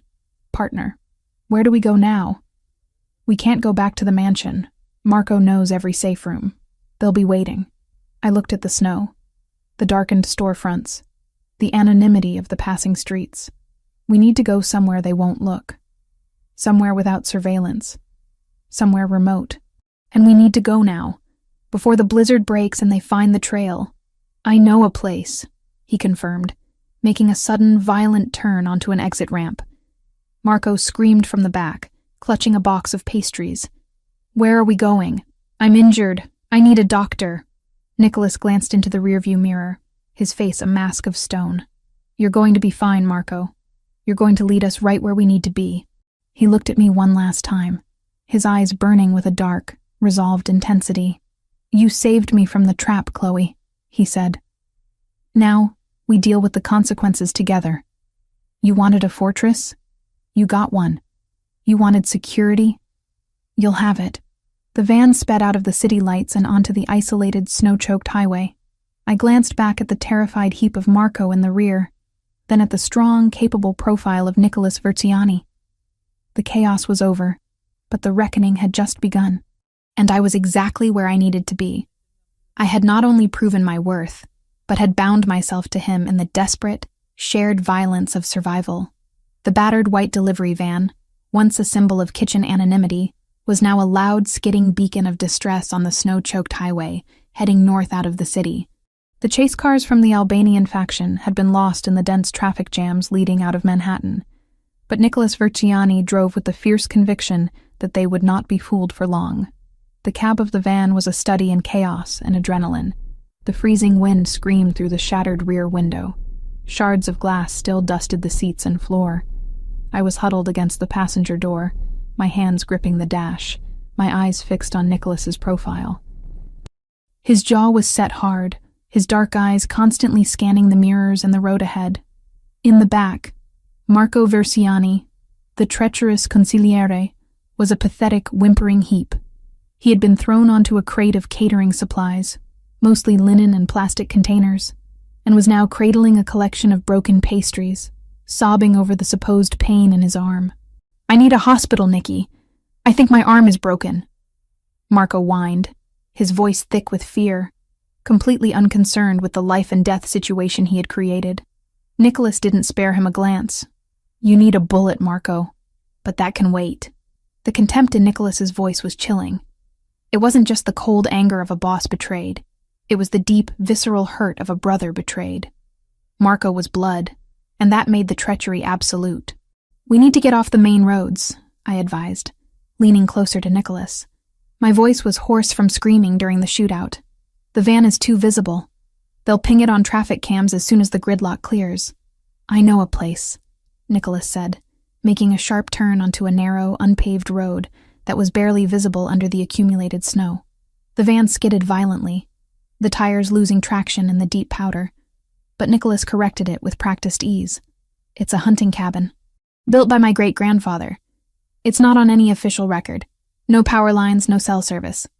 Good, I responded, nodding. The isolation is our only defense. Marco knew every safe room in the city, but would he know a family relic like a hunting cabin?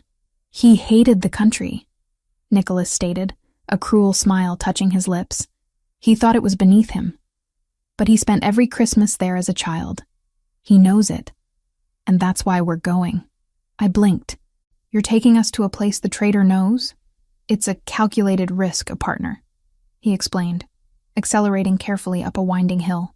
He knows the location, but he doesn't know the state of my mind. He thinks I'll hide in a mansion in Jersey.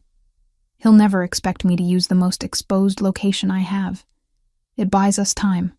I didn't argue. His logic, cold and razor-sharp, was undeniably sound. My job was to assess intelligence. His was to assess threat levels and strategy. His strategy was to confront the threat, not avoid it. The drive lasted another agonizing hour, climbing higher into the desolate, snow-covered mountains outside the city limits. The roads became worse, forcing us to abandon the delivery van in a snowdrift off the main path. The last leg of the journey was on foot. Nicholas pulled a survival bag from under the van's seat, containing a small medical kit, a high-powered flashlight, and a few clips of ammunition. He shoved the flashlight into my hands. Move, he commanded. He grabbed Marco, who was still moaning theatrically, and hauled him out of the back of the van like a sack of garbage. "Nicky, I can't walk. The snow is too deep," Marco pleaded, sinking up to his knees in the drifts. Nicholas didn't reply with words. He simply backhanded his cousin across the mouth, a quick, sharp slap that snapped Marco's head back and silenced his whining instantly. "You caused this blizzard, Marco. You walk, or you stay here and freeze." Marco stumbled forward, terror now a greater motivator than pain.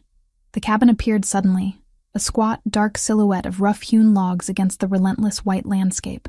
It was nestled deep in a clearing, utterly alone. The air was frigid, still stinging my lungs, but the wind had died down, replaced by an ominous silence. Nicholas used a specific sequence on an old iron padlock to open the heavy front door. We tumbled inside, out of the snow. The interior was cold, dark, and utterly primitive compared to the Verciani mansion. A large stone fireplace dominated the main room. There was a rough wooden table, 2 iron beds covered in thick wool blankets, and the pervasive scent of pine and old wood smoke. "Get the fire going," Nicholas ordered me. "Use the kindling by the hearth." I immediately set to work, grateful for the physical task. My mind was still running through the events of the evening. The identification of the targets, the sound of the gunfire, the incredible force of Nicholas's body against mine as he shielded me. The adrenaline was now receding, leaving me tired and shaky, but fiercely focused. While I built the fire, Nicholas dragged Marco into a small side room, stripped him of his expensive tuxedo jacket, and tied him to a heavy wooden chair with thick rope. Marco tried to protest, babbling about his loyalty, but Nicholas ignored the pleas, his movements swift and brutal. "You're not a prisoner, Marco," Nicholas said, kicking the chair leg. "You're just waiting for your testimony. Don't move." I watched this exchange from the main room, stacking the logs. The fire caught quickly, casting long, dancing shadows on the walls. The smell of burning pine was comforting. Nicholas returned, his breathing heavy. He looked at his own shoulder, where the fabric of his jacket was torn and dark with blood. The adrenaline had masked the pain, but now the wound was demanding attention. "You're hit," I stated, walking toward him. "It's been hours. You need that cleaned and closed, or it will turn septic." Nicholas looked at the wound. It was a deep, grazing bullet wound near the collarbone, bleeding sluggishly. "I need my capos, not a nurse." "You have me," I countered, pulling the small medical kit from the survival bag he'd brought. I opened it on the wooden table. "I told you, I covered conflict zones. I know how to do this. Sit." He hesitated, then slowly complied, sitting on the bench by the fire. The action was one of vulnerability, a profound act of trust he would never grant one of his own men. He stripped off his shirt, revealing a torso that was a landscape of dense, powerful muscle. The wound, however, was ugly, ragged and deep. I took control, my journalistic pragmatism overriding any squeamishness. "This will hurt. I have to clean the site." I soaked a gauze pad in the last of the cabin's vodka, the only antiseptic available. I didn't ask for permission. I pressed the soaked pad directly onto the wound. Nicholas clenched his jaw, sucking in a sharp breath, but he didn't make a sound. His hand gripped the edge of the wooden bench so tightly his knuckles turned white. "Why are you doing this?" he finally ground out, his voice low and tight with controlled pain. It wasn't the cynical, "Why do you care?" from the city. It was a raw question asked in a moment of physical agony. "Because if you die, Marco kills me," I said, focusing on cleaning the wound meticulously. "And I don't want to die here in the cold next to a stove. I'm invested in your survival, Nicholas. We are partners in this, remember? Partners," he repeated, his eyes burning into mine. The heat of the fire, the alcohol on his skin, the shared tension, it all amplified the electricity between us. I continued cleaning, then applied antibiotic ointment. The final step was closing the wound. There were no sterile sutures. I found a tube of fast-drying, medical-grade adhesive, a kind of superglue, in the tiny kit. "I'm using this to close the wound," I informed him, holding up the tube. "It'll hold the skin together. It's better than leaving it open to the elements." "Do it," he commanded, I squeezed the adhesive carefully along the edges of the gash. It stung, and his body tensed, but he remained silent, watching my face. My focus was absolute, my green eyes fixed on the task. I wasn't just patching him up. I was solidifying our bond, making myself indispensable. Once the adhesive had dried, I applied a thick padded dressing and secured it with medical tape. "Stay warm," I ordered, stepping back. "Don't move that arm more than you have to. You're stable." He ran a careful hand over the dressing, testing the tension. "You're more than a journalist, Chloe Evans. You're a medic." "Where did you learn that?" "Covering conflicts," I replied, putting the kit away. "You learn quickly what's important. Clean water and trauma care. The rest is negotiable." He didn't put his shirt back on. He looked too powerful, too vital, sitting there with the firelight playing over the hard planes of his chest, his dark eyes fixed on me. The isolation had stripped away the facade of the powerful businessman. He was a warrior, temporarily wounded. "Marco said they tracked the car," he said, changing the subject, his voice dropping to a conspiratorial murmur. "He knew this cabin. He must have used a tracker on the van itself, or he saw us turn off the main road. It doesn't matter how he knew," I said, sitting on the floor opposite him, feeling the warmth of the stones through the thin trousers. "The point is, the safe house isn't safe. And we only bought ourselves a few hours before he realizes you didn't kill him, and he finds a way to contact the Albanians. He doesn't have a phone," Nicholas pointed out. "But he has his mind," I countered. "He'll send signals. He'll find a way." The tension in the cabin was palpable. It wasn't the sharp, fearful tension of the city, but a heavy, charged atmosphere brought on by shared risk and intimacy. We were two animals in a den, waiting for the hunters to arrive. "Why didn't you leave New York when you had the chance?" Nicholas asked, his gaze intense. "When the Albanians burned your apartment, you should have run to the other side of the country. You had evidence. You could have gone to the FBI. The FBI is compromised," I replied instantly. That was the final story I was working on, linking the Albanina funds to the Bureau's pension fund. I had no money, no ID, and the people hunting me were global. Running sideways was pointless. I decided to run towards the biggest shield I could find. You. A slow smile, dangerous and acknowledging, stretched across his lips. "So you admit that your negotiation was always about protection. It was about survival," I corrected him. "You offered both. And I delivered what I promised. The truth about your traitor." I rose and walked over to the windows. They were small, leaded panes, still thick with frost. I rubbed a circle of condensation away, peering out into the silent, frozen darkness. "They'll be here by morning," I stated, stating the tactical truth. "We need a new plan. A way to contact your loyal capos without using any channels Marco might have compromised." Nicholas stood up, moving carefully to avoid stressing the wound. He walked toward me, stopping right behind my shoulder. The warmth of his body was immediately noticeable, a powerful, comforting presence in the icy room. "You're right," he murmured, "and I have a new plan, one that involves dealing with Marco now, not waiting for the morning." He reached out and gently took my hand, drawing me away from the window and back toward the fire. His touch, after the brutal events of the evening, was unexpected, a soft, deliberate caress. "But first," he said, his voice dropping to a low, seductive register, "we survived the night. We're partners, Chloe. We've proven we can survive a war zone. Now, let's see what we can build when the guns are silent." He looked at me with an intensity that transcended the simple physical attraction. It was the recognition of a shared trauma, of two competent minds finding refuge in each other. The fire crackled, warming the small, isolated space. Outside, the blizzard held the world captive. But inside the old cabin, the flames of a far more dangerous relationship were just beginning to catch. The cold was outside. The heat, the danger, and the shared survival were here, in the heart of the Versiani past. The most secure place, paradoxically, was the one that was about to be surrounded. The intense calm that had settled between Nicholas and me after I tended his wound was a dangerous illusion. It was the eye of the storm, not the end of the blizzard.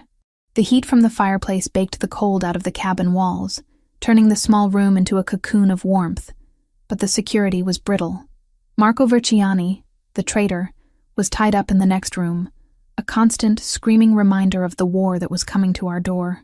We spent the time immediately following the medical triage in a tense, silent assessment of our surroundings.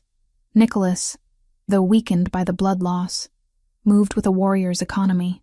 I, fueled by the soup and the successful application of my field medic training, felt sharp and focused. "They'll be here by morning," I stated, walking to the frost-covered window. I rubbed a patch of ice clear, peering out into the silent, star-dusted darkness. If Marco knew this place, he'll have a contingency plan. He probably had an emergency tracker waiting on the van, or he knows the geography well enough to guess our direction. Nicholas stood by the fireplace, methodically checking the ammunition in the survival bag. "He knows the geography," Nicholas confirmed, his voice low and hard. "This cabin was built by our great-grandfather for hunting retreats. Marco spent his childhood here just like I did. He will have already dispatched a team. And if they are Albanians, they aren't coming for negotiations," I said. "They are coming to finish the job." Nicholas looked up, his dark eyes meeting mine with fierce intensity. "Then we don't wait for them to knock." Our new plan solidified quickly, born of necessity and shared intellect. Since the cabin was compromised, we had to turn its isolation into a weapon. We had to prepare for a siege, not a simple escape. Part 6 of our survival became a desperate scramble to fortify our position before the first sign of dawn. Nicholas focused on the external security. He was intimately familiar with the grounds. He set up tripwires using thin fishing line from the emergency kit, stretching them across the 3 main paths leading to the clearing. He piled snow and brush near the main entrance to mask our recent tracks. He had only 2 spare clips of ammunition, so every shot had to count. I, in turn, focused on internal defense. The cabin, built in the early 1900s, was solid but lacked modern safety features. I scanned the room for anything that could serve as a distraction or defense, utilizing the knowledge I had gained covering urban conflict and survival courses. "We need a better exit plan than the front door," I told him, pointing to a small blocked-off window high on the north wall of the storage shed attached to the cabin. "If we can widen that, it gives us a high-ground escape route to the thick woods." Nicholas nodded, already grabbing an axe. Good thinking, but that's only for the final minute. While he worked on the small window, I worked on preparing the internal defenses, the traps I had promised. I found a surprising number of flammable items under the sink. Cleaning supplies, old bottles of rubbing alcohol, which I had already used for his wound, paint thinner left over from a renovation years ago, and a leaky tank of camping propane meant for a small stove. My mind raced through the inventory.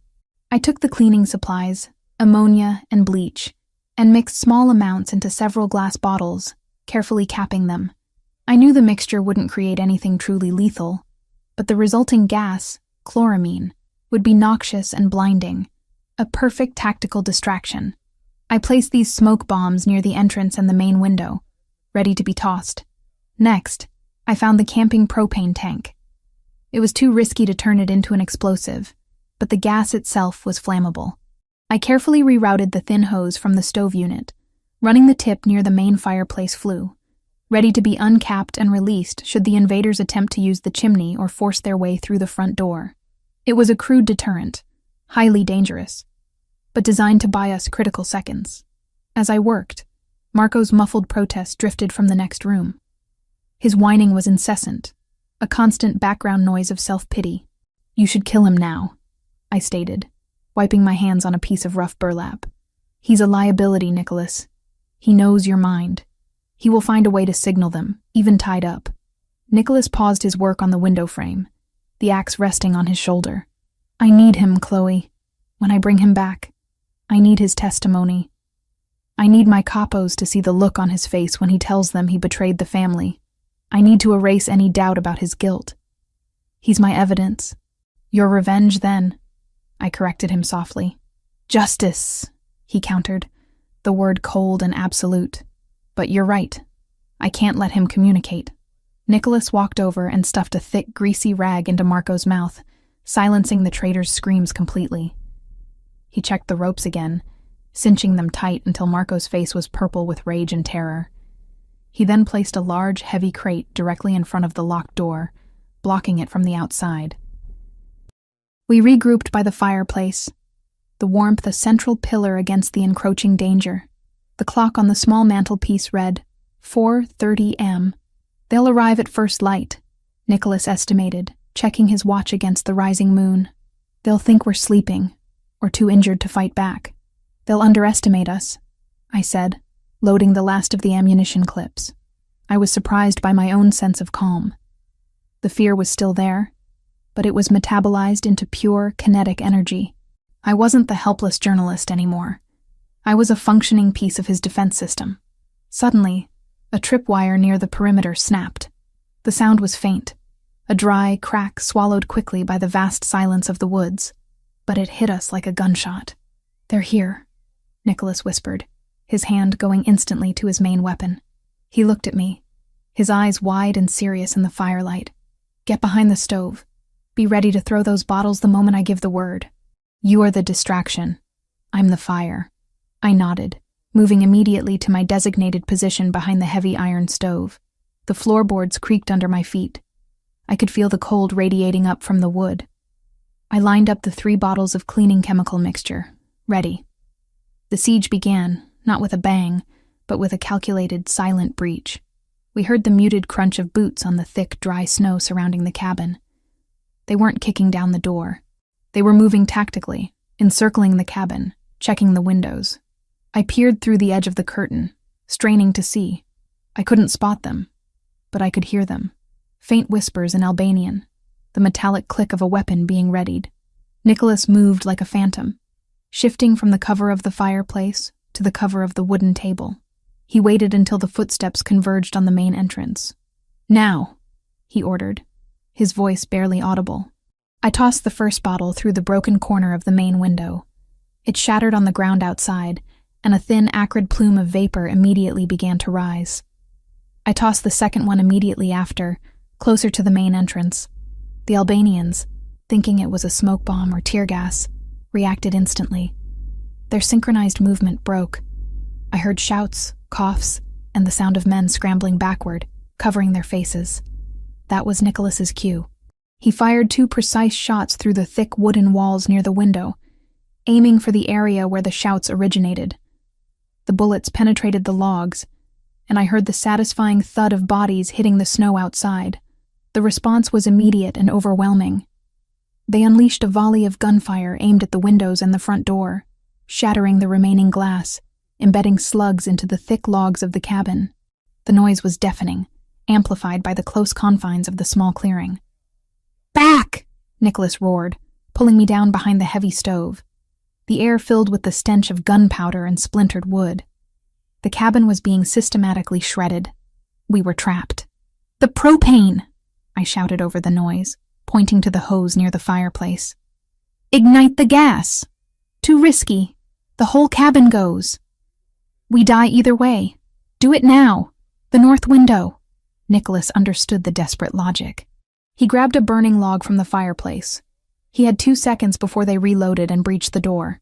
He aimed the burning log at the small hole he had cut for the escape window. "Run, Chloe," he commanded. He grabbed the propane hose, uncapped it, and directed the gas toward the open fireplace flue, just as he threw the burning log toward the escape window. The propane released quickly, creating a volatile, invisible cloud that filled the air. Nicholas threw the burning log toward the escape window, and the flame followed the trail of the concentrated gas in the flue, creating a massive whoomp that didn't explode the entire cabin, but sent a violent blast of heat and pressure up the chimney and out the main windows. The blast stunned the attackers outside, buying us our final chance. "The window, go!" Nicholas grabbed me, shoving me toward the small wooden escape route he had prepared. He covered me with his body as I scrambled through the newly widened hole. The wood scraped my skin, tearing the soft cashmere of the sweater, but I was outside. I landed in the soft, deep snow, my body sinking up to my waist. I quickly turned back. Nicholas was right behind me, but he paused, pulling the pin on a fragmentation grenade he had found in the survival kit. He tossed it back into the burning cabin, just as he dove out the window. The grenade exploded seconds later, turning the small cabin into an inferno. The heat of the blast pushed us both forward, sending us tumbling down the slight incline toward the cover of the thick pine forest. I hit the ground hard. My breath knocked out of me. Nicholas landed beside me, his good arm immediately gripping my shoulder, checking if I was hurt. The Albanians were screaming, confused by the double explosion and the sudden inferno that had engulfed the cabin. They hadn't expected us to use their fortress against them. "We have to move," Nicholas gasped, pulling me to my feet. He was bleeding slightly from the wound, the adrenaline of the escape straining the closure I had provided. "Marco," I exclaimed, suddenly remembering the traitor tied up inside. Nicholas didn't even look back. He made his choice. He's finished. The absolute finality in his voice confirmed the fate of his cousin. We ran, sinking deep into the virgin snow of the forest, using the massive dark pines as cover. The glow of the burning cabin behind us was the only light. Nicholas was struggling, the cold and the exertion making his wound throb. I took his weight, wrapping his good arm around my shoulder, dragging him forward. He was heavy, but my adrenaline gave me impossible strength. "Where are we going?" I panted, my lungs burning in the icy air. "Deeper," he struggled to say. "We run until we find a signal. We run until we are completely out of range of their search grid." We were moving further and further into the desolate, snow-covered mountain range. The warmth of the cabin, the tenuous security we had built, was gone. We were back where I started, cold, running, and utterly dependent on pure survival instinct. The blizzard, our enemy in Part 1, was now our silent accomplice, covering our tracks. I looked at Nicholas, his face streaked with soot and exhaustion, leaning heavily on me. The powerful Mafia boss who had carried me to safety was now relying entirely on my strength to move forward. "I can do this," I whispered, not to him, but to myself, focusing on the rhythm of my labored breathing. "We can do this." We ran until the burning glow of the cabin was reduced to a distant, flickering ember, swallowed by the vast, hostile wilderness. The threat was still very real, but we were alive, and together. The fire consumed the old hunting cabin swiftly, turning the Verziani relic into a beacon of orange light against the pre-dawn darkness. The fierce heat pushed us forward, covering our desperate retreat into the pine forest.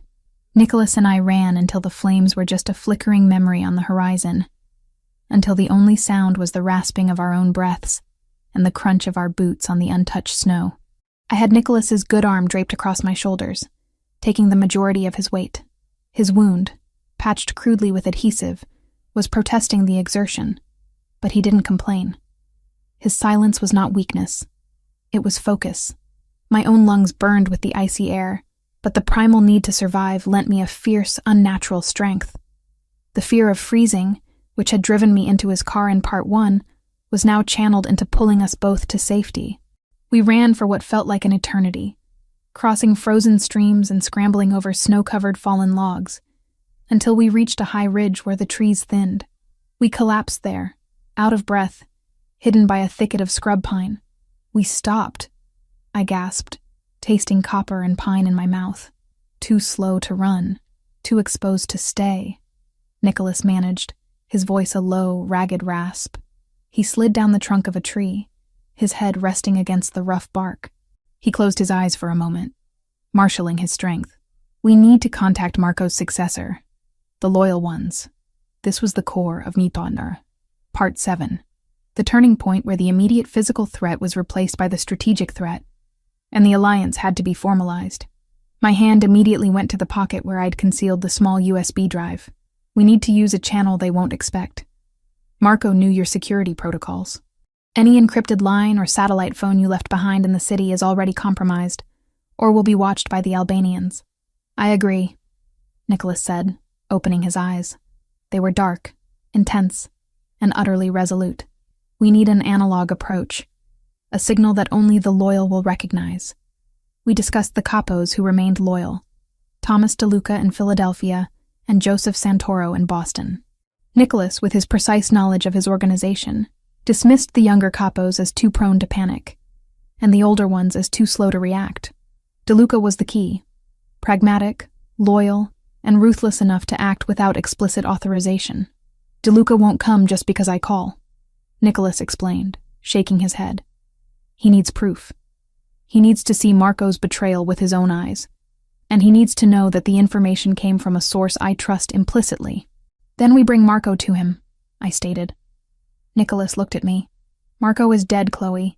He was in the cabin when it exploded.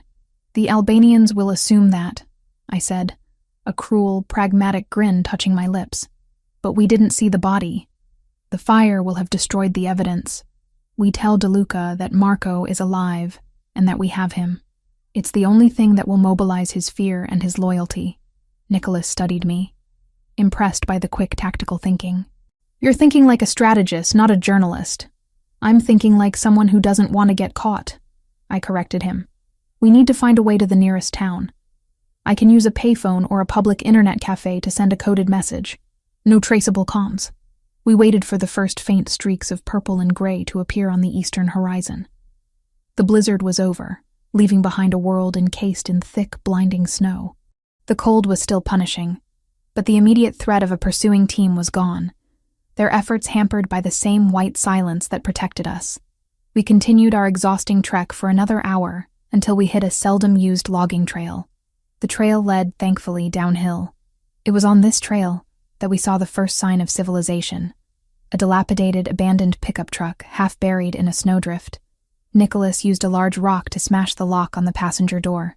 Inside, tucked away beneath the seat, was an old battery-powered CB radio, its antenna snapped off, but the unit itself salvageable. Working quickly, Nicholas used a spare wire from the radio to create a crude, impromptu antenna, rigging the device to the truck's battery. The power flickered to life. I can't talk long, Nicholas said, turning the dial. The Albanians might be monitoring these frequencies for chatter. I need a single word, a code that only DeLuca will understand. He finally found a static-laced frequency. He keyed the mic, his voice raspy but commanding. This is Verziani. The Eagle has landed. I have the package. Rendezvous point Echo, immediately. The Hawk is dead. Repeat, the Hawk is dead. He spoke only those words. The Eagle was Nicholas himself. The Hawk was the family's code word for the Consigliere's authority, the traitor's position.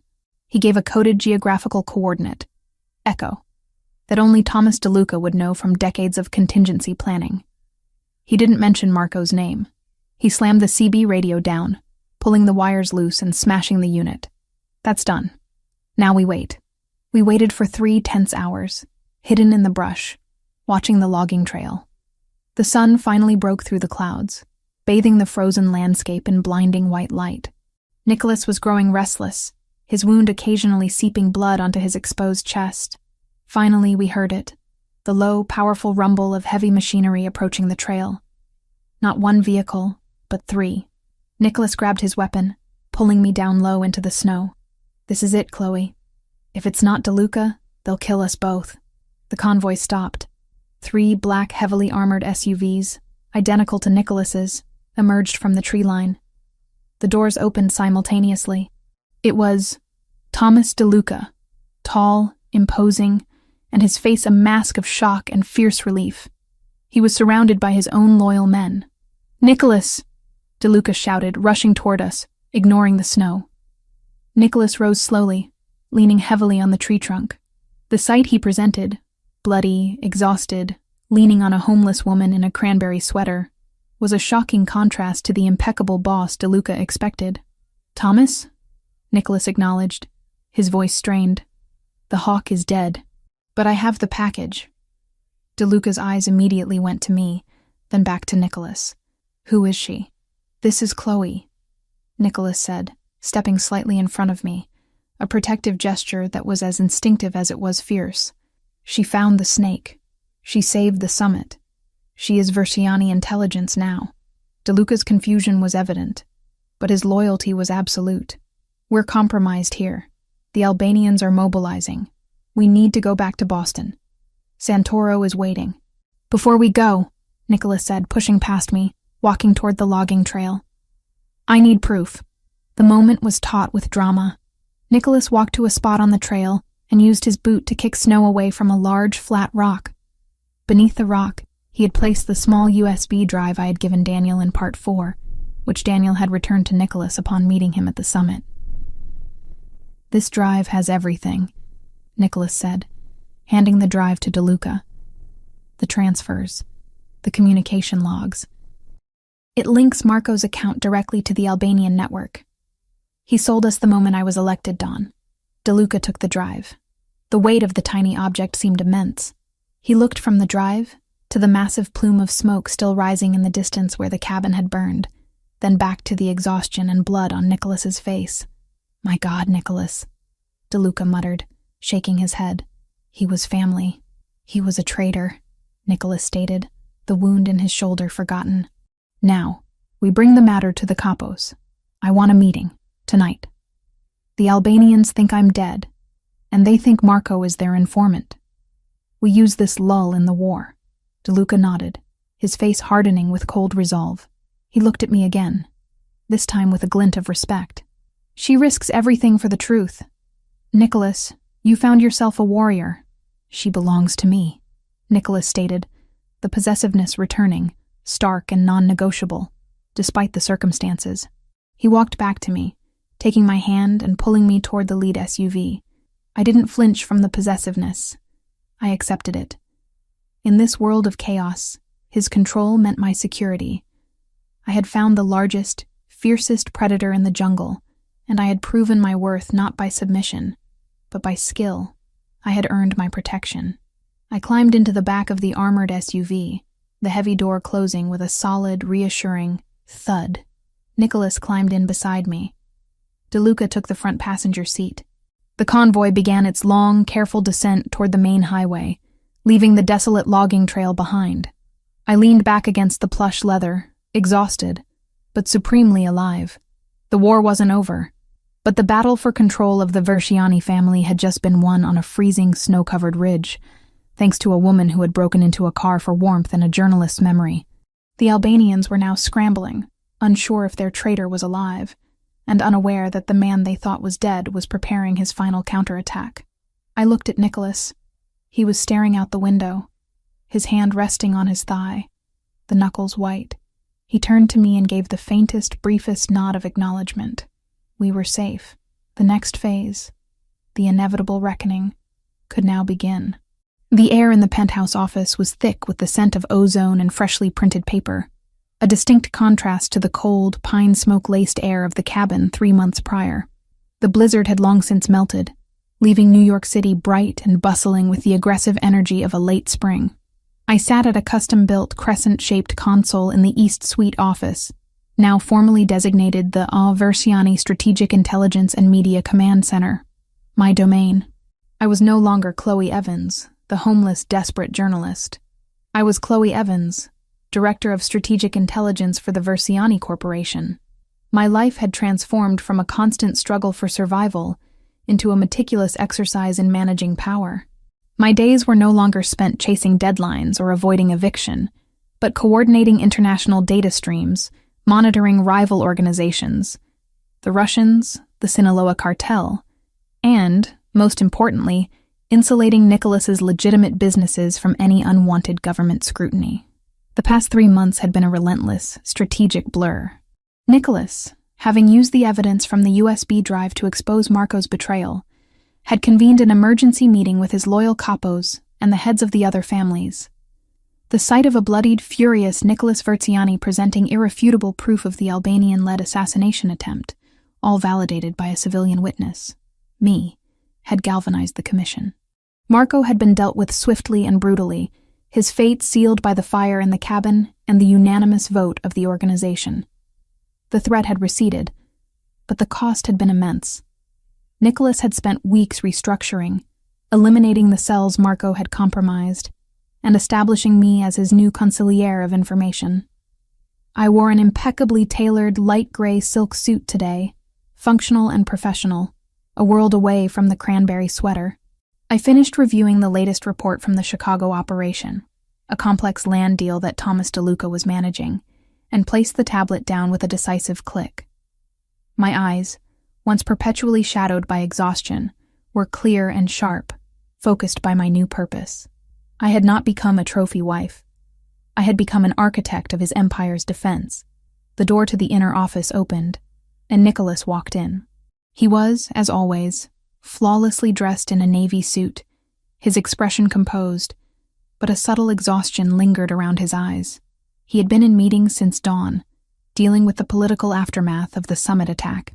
Problem? I asked, rising to my feet, already moving toward the war map display.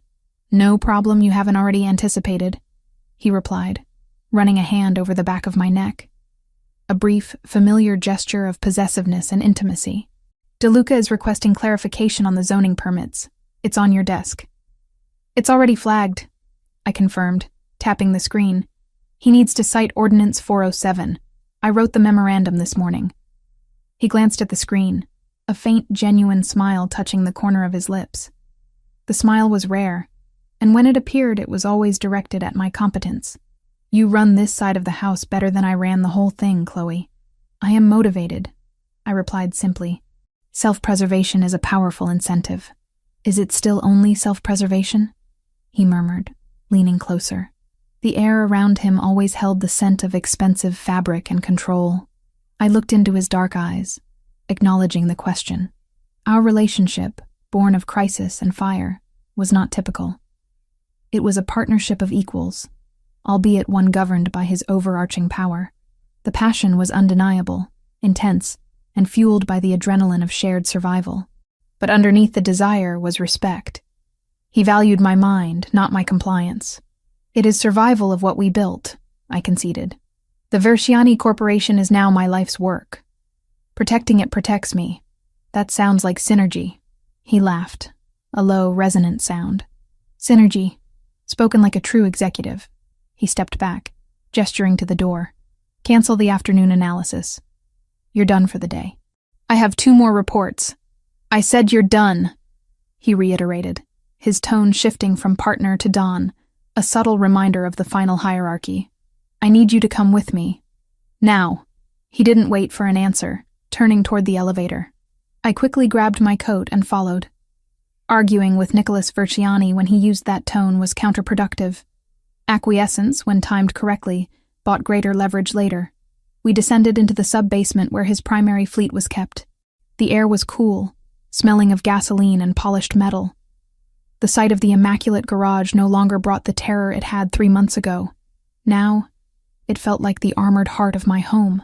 Nicholas stopped, not at his usual customized sedan, but in front of a previously empty parking bay. In the center of the bay sat the matte black SUV, the original one. My breath hitched. The car where I had broken in, where I had passed out from the cold, where the whole insane journey had begun. It looked different. The deep-tinted windows were new, the exterior polished to a mirror shine, the wheels gleaming. Every trace of the blizzard, the salt, and the fear was gone. I had it completely stripped and rebuilt, Nicholas explained, walking slowly around the vehicle, his hand resting on the hood. New armor, new engine, triple reinforced glass. It's the safest car in the fleet. He walked to the back door, the door I had shimmed to get inside. He opened it and gestured for me to look inside. The interior was magnificent. The leather was new, soft, buttery Italian hide. But on the floorboard of the back seat, the exact spot where I had curled up, frozen and terrified, the carpet was different. It was a patch of thick, expensive black sheepskin, placed there like a deliberate installation. I found the shim you dropped, he said, pulling a small silver object from his pocket. It wasn't the broken piece of metal I had used, but a custom-made, perfectly engineered platinum tool, engraved with my initials, C.E. I had the original melted down. You don't break in anymore, Chloe. You belong here. He turned to face me. The garage lights glinted off the dark surface of the vehicle. This was the moment, the final resolution. I wanted to bring you back to where we started, he said, his voice dropping to that low, dangerous register that commanded attention. 3 months ago, you climbed into my car out of desperation. You were starving, freezing, and running from a betrayal I was blind to. You brought fire into my cold, controlled life. You saved me from the trap, not with a gun, but with your mind, And your audacity. He reached into the inner breast pocket of his suit jacket. My heart started to hammer, a frantic, anxious rhythm I hadn't felt since the night of the summit. He pulled out a small black velvet box. He didn't kneel. He stood tall, dominating the space, making it clear this was an offering between equals in power, not a romantic plea. He opened the box. Resting on the velvet was a ring. Not a massive, ostentatious diamond, but a single central emerald-cut diamond, flanked by 2 square-cut sapphires, set in a thick platinum band. It was elegant, powerful, and utterly unique. "This is not payment for services rendered," he stated, his eyes fixed on mine, searching for any sign of rejection or doubt. "I don't pay for competence. I partner with it. This is a merger, Chloe, a final contract. You are the brains, the strategy, the security. You are the fire that keeps this empire from freezing." He took the ring out of the box. "I need my capos to know that your voice is my voice. I need the Albanians to know that the girl who saved me is now the woman who controls my resources." He reached for my hand. His skin was warm, his grip firm. "I am offering you the fortress, not a cage. I am offering you the power to rebuild your life. Not by running, but by reigning. You came to me in the blizzard for warmth. Now, I am asking you to be the warmth. Be my wife, Chloe. Be my shield. Be my queen." I looked at the ring. It wasn't jewelry. It was a title. It was the acknowledgement of the power I had fought for and earned through blood and wit. I looked at Nicholas. He offered a life of constant danger, but also a life of complete, absolute security and meaning. I didn't ask why me, or what about the danger. I had asked those questions 3 months ago. The answers were written in the logs I had decrypted and the lives we had saved. "You risked everything on a journalist who was sleeping on the floor of your car," I stated, a small, genuine smile finally breaking through my composure. "That was your biggest risk, Nicholas, and it paid off." I held out my hand, not in hesitation, but in acceptance. "I accept the terms of the merger, Nicholas. But know this, I am not just your partner. I am your strategic asset. If you ever try to sideline me, I will burn down the whole empire and start my own." A fierce, relieved grin finally broke across his face, a rare display of pure, unadulterated triumph. "I wouldn't have it any other way, Regina." He slipped the platinum band onto my finger. It fit perfectly, heavy and solid. A tangible weight of my new life. He pulled me against him, his arms closing around my waist, his mouth finding mine in a kiss that was not soft or romantic, but demanding, possessive, and exhilaratingly real. It was a kiss that sealed the contract, a promise of shared danger and shared victory. When he finally pulled back, he rested his forehead against mine, his dark eyes looking down at me with an intensity that promised devotion and dominance in equal measure. "We go to Boston tonight," he murmured.